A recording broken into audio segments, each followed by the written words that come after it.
Hello friends, स्वागत है आपका हमारे YouTube channel study with smartness में। पॉलिटी में हम राज्यपाल टॉपिक में उनके महत्वपूर्ण प्रश्न जो एग्ज़ाम में आते हैं, जैसे MPPSC, railway, police, other exams के लिए बहुत ज़्यादा इंपॉर्टेंट है। तो आप अपनी तैयारी को इसी तरह स्ट्रॉन्ग रखें, हमारे चैनल से जुड़े रहें, वीडियो को लास्ट तक देखें और सारे क्वेश्चन को पॉइंट टू पॉइंट हम एनालिसिस कराते हैं, तो आप करते जाइए। तो चलिए स्टार्ट करते हैं। आज का हमारा पहला क्वेश्चन है। सबसे पहले हम जान लेते हैं राज्य की कार्यपालिका शक्ति। ठीक है, राज्य की जो कार्यपालिका शक्ति होती है वह किसमें निहित होती है, पहला क्वेश्चन है। तो पहले हम जानते हैं राज्यपाल। राज्यपाल के बारे में कि संविधान के भाग 6 में राज्य शासन के लिए एक प्रावधान आया। उसमें क्या कहा गया है कि आर्टिकल 153 के तहत, यानी 153 के तहत कहा गया कि राज्य के लिए एक राज्यपाल होगा, जिसकी नियुक्ति कौन करेंगे, राष्ट्रपति करेंगे। और राज्यपाल राष्ट्रपति के प्रसाद पर्यंत तक पद धारण करेंगे 5 वर्षों के लिए। ठीक है, और संविधान में ये भी बताया गया कि राज्यपाल को उनके पद से हटाने के लिए ऐसा कोई भी प्रावधान नहीं बनाया गया, क्योंकि कोई महाभियोग लगाया जाए, कोई प्रस्ताव पारित किया जाए, राष्ट्रपति अपनी अनुमति से उन्हें हटा सकते हैं। ठीक है, तो इस क्वेश्चन का राइट आंसर है कि जो राज्य की कार्यपालिका शक्ति होती है वह किसमें निहित होती है फ्रेंड्स, तो राज्यपाल में निहित होती है। Option number B. इसी तरह केंद्र में हम देखते हैं कि राष्ट्र की कार्यपालिका शक्ति राष्ट्रपति में निहित होती है। वास्तविक सत्ता यहाँ पर होती है मुख्यमंत्री और मंत्रिपरिषद में। ठीक उसी तरह केंद्र में होती है प्रधानमंत्री और वहाँ की मंत्रिपरिषद पर। ठीक है, तो चलते हैं नेक्स्ट क्वेश्चन पे। राज्य सरकार का कार्यकारी अध्यक्ष कौन होता है फ्रेंड्स? तो राज्य सरकार के कार्यकारी अध्यक्ष कौन होंगे, आप जान गए होंगे। इसका राइट आंसर है ऑप्शन नंबर बी, राज्यपाल ही होंगे राज्य सरकार के कार्यकारी अध्यक्ष। कार्यकारी सारा कार्य वही देखेंगे। चलते हैं नेक्स्ट क्वेश्चन पे।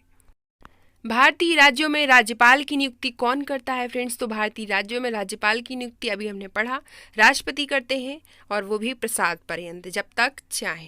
तो चलते हैं इसके आंसर पे। Option number D right answer है, राज्यपाल की नियुक्ति राष्ट्रपति के द्वारा की जाती है। ठीक है, राज्यपाल अपना त्याग पत्र किसे देते हैं? तो राज्यपाल अपना त्याग पत्र किसे देंगे? राष्ट्रपति को देंगे अपना त्याग पत्र। ठीक है, ऑप्शन नंबर डी इसका राइट आंसर है। नेक्स्ट क्वेश्चन है, निम्न में से किसको हटाने का प्रावधान संविधान में नहीं है? तो फ्रेंड्स, संविधान में हटाने का प्रावधान किसी तरह का प्रस्ताव महाभियोग राज्यपाल पर नहीं लगाया जाता, governor. Option number C right answer है। ठीक है, चलते हैं नेक्स्ट क्वेश्चन पे। निम्न में से किसको महाभियोग के बिना हटाया जा सकता है? तो महाभियोग किस पर नहीं लगाया जाता, अभी हमने पढ़ा है, राज्य के राज्यपाल को। Option number C right answer है। ठीक है, ऑप्शन नंबर सी। चलते हैं नेक्स्ट क्वेश्चन पे। भारतीय संविधान के अनुसार राज्य का अधिशासी प्रधान कौन होता है? तो अधिशासी प्रधान कौन होंगे राज्य के? तो फ्रेंड्स, ऑप्शन नंबर ए, राज्यपाल होंगे संविधान के, भारतीय संविधान के राज्य के अधिशासी प्रधान। नेक्स्ट क्वेश्चन है, राष्ट्रपति किसकी सलाह पर किसी राज्य के राज्यपाल की नियुक्ति करते हैं? तो किसी राज्य के राज्यपाल की नियुक्ति कौन करेंगे? राष्ट्रपति करते हैं, लेकिन किसकी सलाह पर करेंगे? प्रधानमंत्री की सलाह पर करेंगे। ठीक है, ये हम जानते हैं जो वास्तविक शक्ति होती है वह प्रधानमंत्री और मंत्रिपरिषद में निहित होती है, तो सलाह पर करेंगे। ऑप्शन नंबर सी इसका राइट आंसर है, प्रधानमंत्री की। चलते हैं नेक्स्ट क्वेश्चन पे। राज्य सरकार का संवैधानिक प्रमुख कौन होता है? तो राज्य सरकार का संवैधानिक प्रमुख राज्यपाल ही होगा। ऑप्शन नंबर डी इसका राइट आंसर है। ठीक है, सामान्य रूप से राज्यपाल का कार्यकाल होता है फ्रेंड्स, तो राज्यपाल का कार्यकाल सामान्य रूप से होता है 5 वर्ष का। ऑप्शन नंबर सी इसका राइट आंसर है। चलते हैं नेक्स्ट क्वेश्चन पे। राज्यपाल राज्य में किसका प्रतिनिधि होता है? तो किसके द्वारा नियुक्त किए जाते हैं राज्यपाल?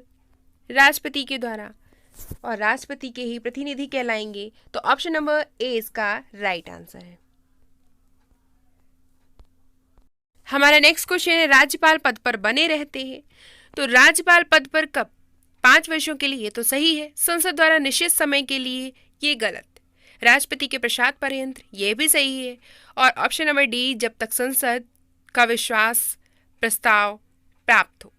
तो फ्रेंड्स हमने देखा 2 ऑप्शन यहाँ पे सही है, लेकिन जब 5 वर्षों के लिए भी बताया गया और राष्ट्रपति के प्रसाद पर्यंत के लिए भी कहा गया तो प्रसाद पर्यंत के लिए ज़्यादा इंपॉर्टेंस देंगे, क्योंकि राष्ट्रपति उन्हें नियुक्त करते हैं प्रसाद पर्यंत तक, लेकिन पद पर बने रहने की बात है तो कंफर्म नहीं है कि 5 वर्ष तक ये कभी भी इन्हें हटा सकते हैं। ठीक है, चलते हैं नेक्स्ट क्वेश्चन पे।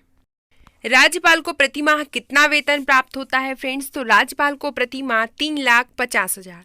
ऑप्शन नंबर डी इसका राइट आंसर है। ठीक है, 3,50,000 राज्यपाल का वेतन है। ठीक है, चलते हैं नेक्स्ट क्वेश्चन पे। अब क्वेश्चन बोला गया कि राज्यपाल का जो वेतन है और भत्ता किस कोष से प्राप्त होता है? तो राज्यपाल का जो वेतन भत्ता है वो राज्य की संचित निधि से ही प्राप्त होता है। ठीक है, तो इसका राइट आंसर है क्या? Option number B. अब हम जान लेते हैं संचित निधि क्या होती है। संचित निधि आर्टिकल 226 यानी 266 में बताया गया है संचित निधि का प्रावधान कि संचित निधि से धन संसद में प्रस्तुत अनुदान मांगों के द्वारा ही व्यय किया जाता है और राज्यों को क्या होता है कि कर और शुल्क के माध्यम से वहाँ पे उनका धन दिया जाता है और उससे जो धन बचता है उसके बाद वो निधि में संचित निधि में डाल दिया जाता है।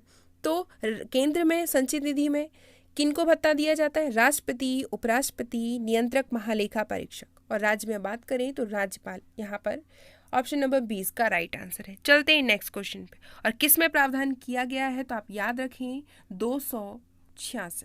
ठीक है, क्वेश्चन है राष्ट्रपति शासन में राज्य का प्रमुख संचालक कौन होता है? तो राष्ट्रपति शासन जो लगाया जाता है उसमें प्रमुख संचालक होते हैं कौन? राज्यपाल ही होंगे। ऑप्शन नंबर 20 का राइट आंसर है। ठीक है, तो फ्रेंड्स ये थे पॉलिटी में राज्यपाल से संबंधित महत्वपूर्ण प्रश्न जो आपकी प्रिपरेशन को और स्ट्रॉन्ग कर रहे हैं। इसी तरह आप हमारे चैनल पर कंटिन्यू बने रहें। चैनल को लाइक करें, शेयर करें, सब्सक्राइब करें। Thanks for watching. जय हिंद।